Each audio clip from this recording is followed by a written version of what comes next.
हमारी यहां दे दिया, तो ये कहलाती है स्पेशल इलेक्ट्रॉनिक, और ये लिखा 4s1 स्पेशल इलेक्ट्रॉनिक कॉन्फ़िगरेशन।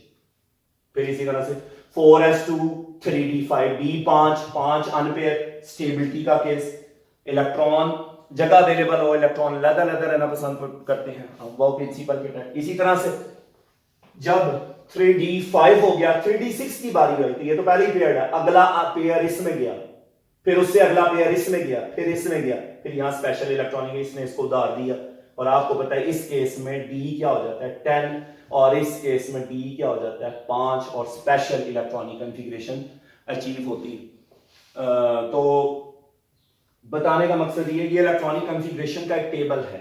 इसी तरह से 5 लाइनें लगानी है, 10 लाइनें लगानी है, इसमें दरमियान में 5 पोर्शन हो जाएंगे, 1 2 3 4 5, अनपेयर अनपेयर अनपेयर। पहले इलेक्ट्रॉन अनपेयर अनपेयर रखने हैं, उसके बाद जब सारे अनपेयर फुल हो जाएं, फिर उसके बाद पहले वाले से पेयरिंग को स्टार्ट करते हैं।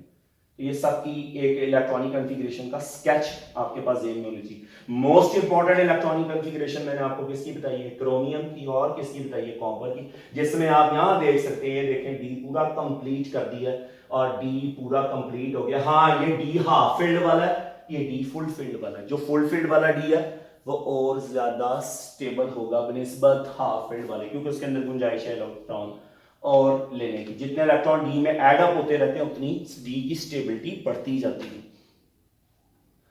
नेक्स्ट जो हमारा पोर्शन है वो इसमें टिपिकल प्रॉपर्टीज का, अभी है टाइम, अच्छा, तो नेक्स्ट जो हमारा पोर्शन है जिसका नाम है ट्रांजिशन एलिमेंट की टिपिकल प्रॉपर्टीज में, जिसका नाम है बाइंडिंग एनर्जी। ये टॉपिक लॉन्ग क्वेश्चन में, शॉर्ट क्वेश्चन में, एमसीक्यूज में ये प्रॉपर्टी को डिस्कस किया जाता है, जिसका नाम है बाइंडिंग एनर्जी।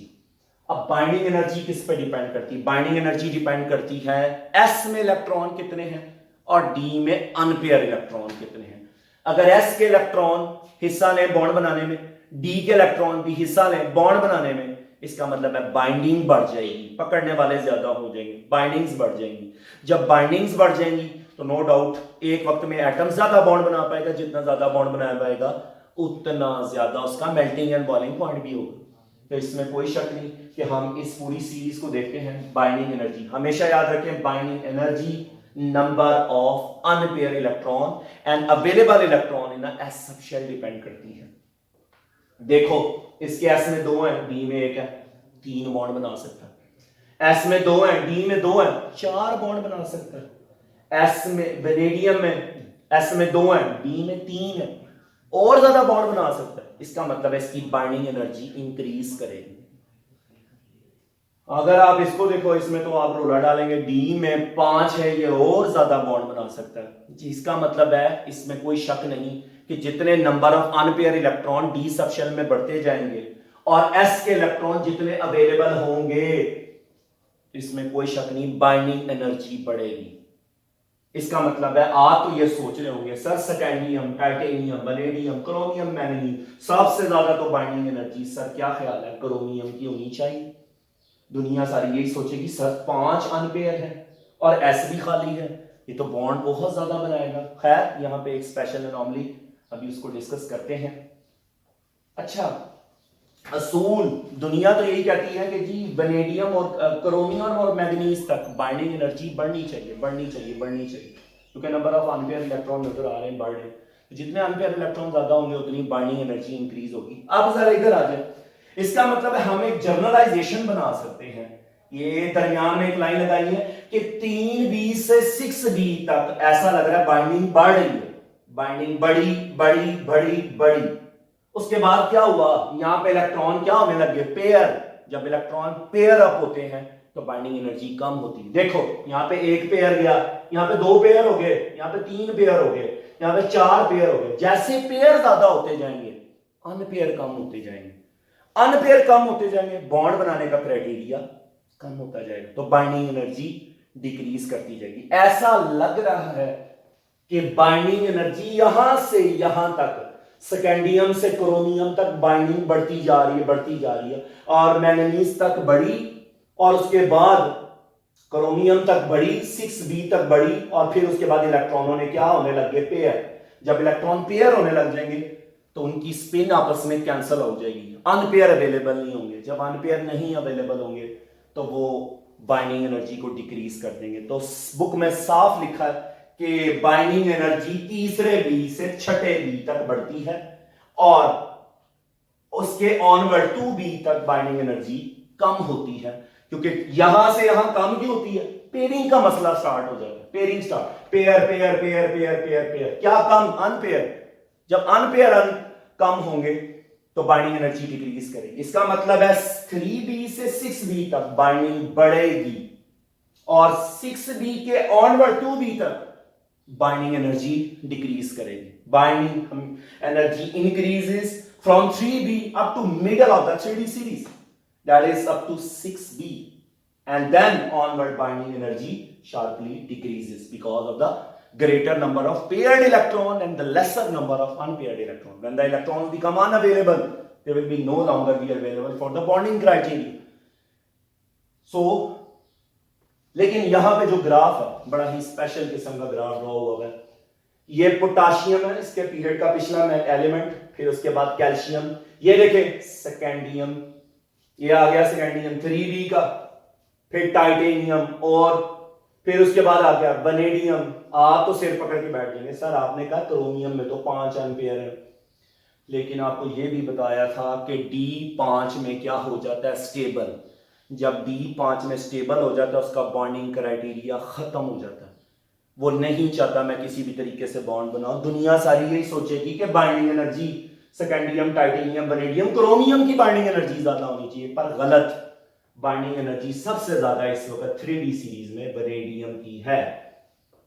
क्यों, मसला क्या है? देखो वनेडियम के पास देखो 2 यहां पे, 1 यहां पे, 1 यहां पे, 1 यहां पे, लेकिन क्रोमियम के पास मसला क्या होगा, एक इलेक्ट्रॉन यहां से प्रमोट होकर यहां चला गया, जब वो प्रमोट होकर यहां गया तो आप देख सकते हो D क्या हो गया, स्टेबल। जब D स्टेबल हो जाएगा वो बॉन्ड बनाने से इनकार कर देगा। जब बॉन्ड बनाने से इनकार कर देगा, असूली तौर पर क्रोमियम को तो यहां बैठे होना चाहिए था, क्रोमियम फिर थल्ले आ गए। तो इसके बाद और नीचे देखें जरा, मैंगनीज। मैंगनीज के अंदर हेक्सागोनल अरेंजमेंट यानी changes in metallic structure start हो जाते हैं। यानी जैसे जैसे आप ज्यादा हायर एटॉमिक नंबर की तरफ जाएंगे मेटालिक स्ट्रक्चर चेंज होगा, और आप देख रहे हैं इसका DB5 वाला स्टेबल है, इस वजह से बाइंडिंग एनर्जी कम हो गई है मैंगनीज की। सो बाजारी तौर पर लगेगा, दुनिया सारी ये सोचेगी सेकेंडियम से क्रोमियम की बाइंडिंग एनर्जी पूरी सीरीज में क्रोमियम की लग रही होगी बाइंडिंग एनर्जी ज्यादा, पर ऐसा है नहीं। सबसे ज्यादा 3D में बाइंडिंग एनर्जी है वेनेडियम की, सबसे लोएस्ट 3D में बाइंडिंग एनर्जी है जिंक की, सबसे कम बॉडीज है ही फुल फिट। तो याद रखो ये बहुत इंपॉर्टेंट पॉइंट है। 3D सीरीज में से पूछ लेते हैं कि 3D सीरीज में से हाईएस्ट बाइंडिंग कौन शो करता है, ज्यादातर लोग क्रोमियम पे टिक करते हैं, लेकिन है वनेडियम। लोएस्ट बाइंडिंग किसकी है, जिंक की है।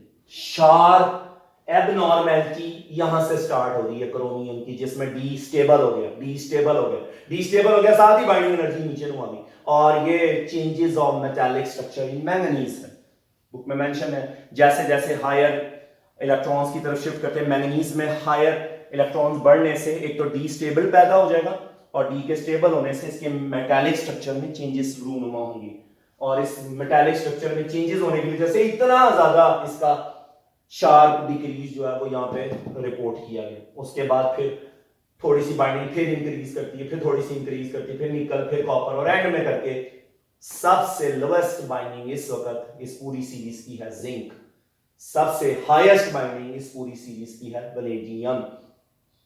किताब में यहां तक लिखा हुआ है कि 6B तक बाइंडिंग बढ़ती है, लेकिन मैंने आपको इसका एक स्पेशल क्राइटेरिया डिस्कस किया है क्रोमियम, और क्रोमियम में छुपी है 3D5 की स्टेबिलिटी, इस वजह से बॉन्ड बनाने से इनकार कर देता है। बहरहाल आपको पता होना चाहिए कि binding energy number of unpair electrons पे कंसिस्टेंट है और डिपेंड करती है। सबसे कम बाइंडिंग एनर्जी 3D में जिंक की, सबसे हाईएस्ट बाइंडिंग एनर्जी बस ज़ाहिरी तौर पर लग रहा था क्रोमियम की, पर है नहीं, है किसकी, वनेडियम की।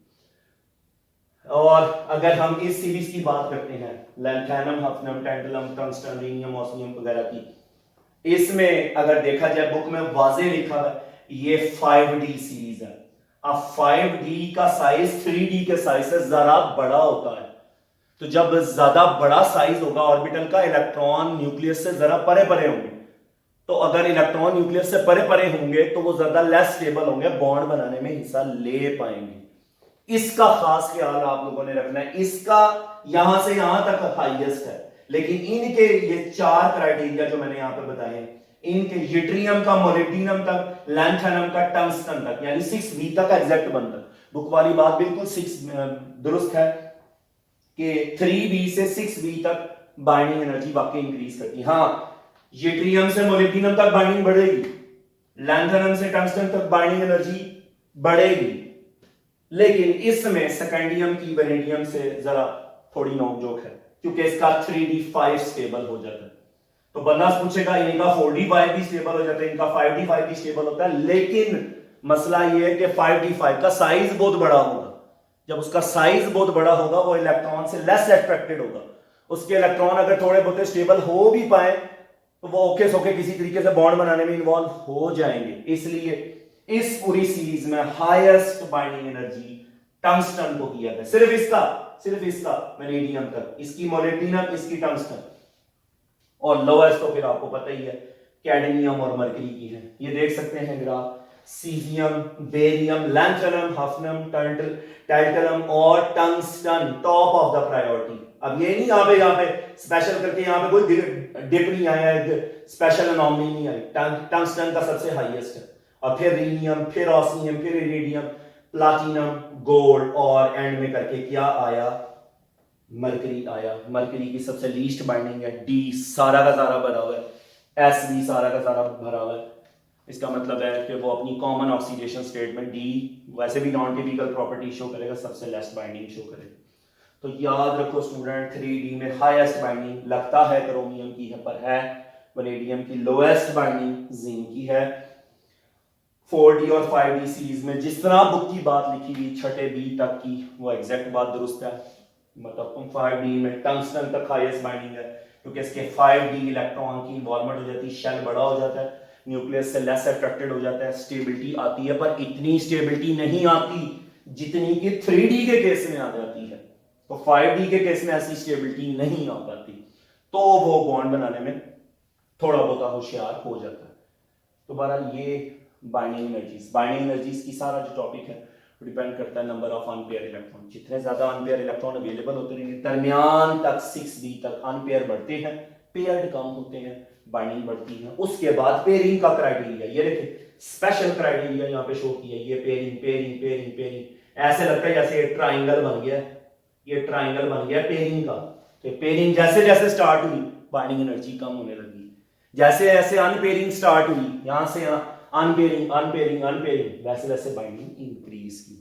बाइंडिंग एनर्जी का डायरेक्ट रिलेशन फिर मेल्टिंग पॉइंट के साथ भी आता है। अगर आप मेल्टिंग पॉइंट्स को देखो, ओ भाई बाइंडिंग, जितने बाइंड ज्यादा होंगे, जितने बॉन्ड्स मेटल एटम ज्यादा बनाएगा, उनको साथ वालों से तोड़ना, मेल्ट करना, ब्रेक डाउन करना भी मुश्किल होगा, तो मेल्टिंग एंड बॉइलिंग पॉइंट भी इंक्रीज करेंगे, नो डाउट।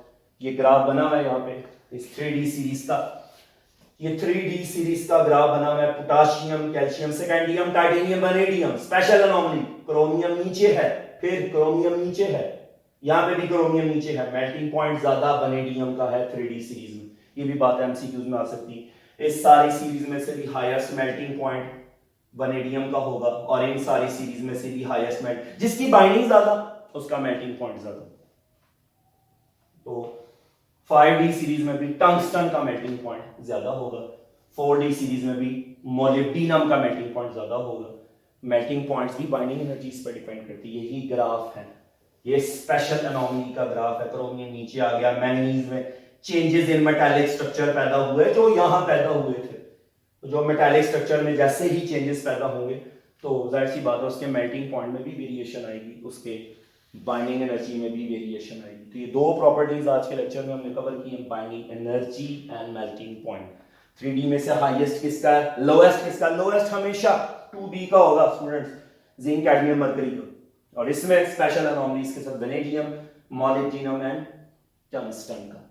इस क्राइटेरिया को अच्छे से याद रखें। बाइंडिंग एनर्जी, मेल्टिंग पॉइंट, सारी गेम ही सारे अनपेयर इलेक्ट्रॉन्स की है कि अनपेयर इलेक्ट्रॉन कितने अवेलेबल है। जैसे पेयरिंग स्टार्ट, पेयर्ड होना शुरू, बाइंडिंग एनर्जी का क्राइटेरिया भी कम, बाइंडिंग एनर्जी के क्राइटेरिया कम, इसका मतलब है मेल्टिंग एंड बॉइलिंग पॉइंट भी कम।